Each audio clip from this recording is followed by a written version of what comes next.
Hello nursing aspirants, welcome to our channel. আশা করি সকলে ভালো আছো, সুস্থ আছো। আজকের এই ভিডিওটি এনএমজিএনএম 2026 সকল ক্যান্ডিডেটদের জন্য খুবই গুরুত্বপূর্ণ। আজ 26 আগস্ট 2026 এনএমজিএনএম 2026 রাউন্ড 2 এর সিট অ্যালটমেন্ট রেজাল্ট প্রকাশিত হয়েছে। আজ অনেক স্টুডেন্ট তাদের এনটিএস বা গভর্নমেন্ট কলেজ পেয়ে গেছো। এবার কিছু কিছু ক্যান্ডিডেট আমাকে প্রশ্ন করেছো যে স্যার, আমি তো প্রথম রাউন্ডে একটি এনটিএস বা গভর্নমেন্ট কলেজ পেয়েছি, কিন্তু আমি যখন সেই এনটিএস বা গভর্নমেন্ট কলেজে গিয়ে ডকুমেন্ট ভেরিফিকেশন করানোর পর ইয়েস আপগ্রেডেশন জমা করেছি, এরপর যখন রাউন্ড 2 এর রেজাল্ট আজকে প্রকাশিত হলো, সেখানে আমি দেখছি যে না, আমার প্রথম রাউন্ডে যে এনটিএস বা গভর্নমেন্ট কলেজটি ছিল, দ্বিতীয় রাউন্ডেও সেই এনটিএস বা গভর্নমেন্ট কলেজটি চলে এসেছে। তাহলে এক্ষেত্রে আমি কি করব? আমার কি করা উচিত? আমার কি আপগ্রেডেশন করানো উচিত, নাকি এই যে দ্বিতীয় রাউন্ডে যে প্রথম রাউন্ডের এনটিএস বা গভর্নমেন্ট কলেজটি পেয়েছি ওখানে থেকে যাওয়া উচিত? এই সংক্রান্ত বিস্তারিত আলোচনা আজকের এই ভিডিওতে থাকবে। ভিডিওটি তোমাদের জন্য খুবই হেল্পফুল হবে। ভিডিওটি শুরু থেকে শেষ অবধি দেখো, কেউ ভিডিওটি স্কিপ করবে না। আজ রাউন্ড 2 এর রেজাল্ট প্রকাশিত হওয়ার পর তোমাদের অনেকের সাথে আজকে এই ঘটনাটি ঘটেছে।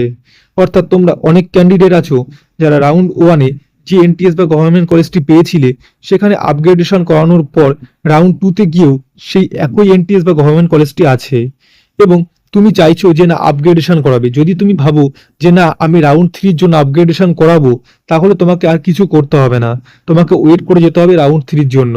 কিন্তু তুমি যদি ভাবো যে না, আমার আর রাউন্ড 3-তে যাওয়ার ইচ্ছা নেই, আমি রাউন্ড 1-এ যে কলেজটি বা এনটিএসটি পেয়েছিলাম, রাউন্ড 2-তেও যেহেতু সেই এনটিএস বা গভর্নমেন্ট কলেজটি পেয়েছি, আমি আর আপগ্রেডেশন করাবো না, আমি এই এনটিএস বা গভর্নমেন্ট কলেজে অ্যাডমিশন নেব। তাহলে তোমাকে কি করতে হবে দেখে নাও। অফিসিয়াল ওয়েবসাইটে তোমাকে যেতে হবে এবং অফিসিয়াল ওয়েবসাইটে গিয়ে তোমাকে লগ ইন করতে হবে। লগ ইন করার পর তুমি দেখতে পাবে যে এরকম কিছু লেখা আছে, current willingness for participation in further round.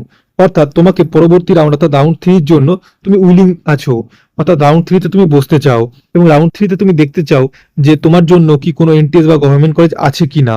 আর না থাকলে তো তুমি প্রথম রাউন্ডে যে এনটিএস বা গভর্নমেন্ট কলেজটি পেয়েছো সেখানে চলে যেতে পারবে। এখন তোমার মনে একটাই প্রশ্ন যে স্যার, আমি রাউন্ড 3-তে যাব না, আমি রাউন্ড 1-এও যে এনটিএস বা গভর্নমেন্ট কলেজটি পেয়েছিলাম, রাউন্ড 2-তেও সেই এনটিএস বা গভর্নমেন্ট কলেজটি পেয়েছি, তাই আমি ওখানে অ্যাডমিশন নেব। এক্ষেত্রে তোমাকে কি করতে হবে? যেহেতু তুমি আর আপগ্রেডেশন করাতে চাইছো না, তাই তুমি অফিসিয়াল ওয়েবসাইটে যাবে এবং তোমার অ্যাপ্লিকেশন আইডি দিয়ে লগ ইন করার পর তোমার যে প্রোফাইলটি আসবে তার নিচের দিকে দেখবে লেখা আছে accept and freezing no upgradation. এখানে তোমাকে ক্লিক করতে হবে এবং এই সাবমিট অপশনে তুমি ক্লিক করবে। ক্লিয়ার?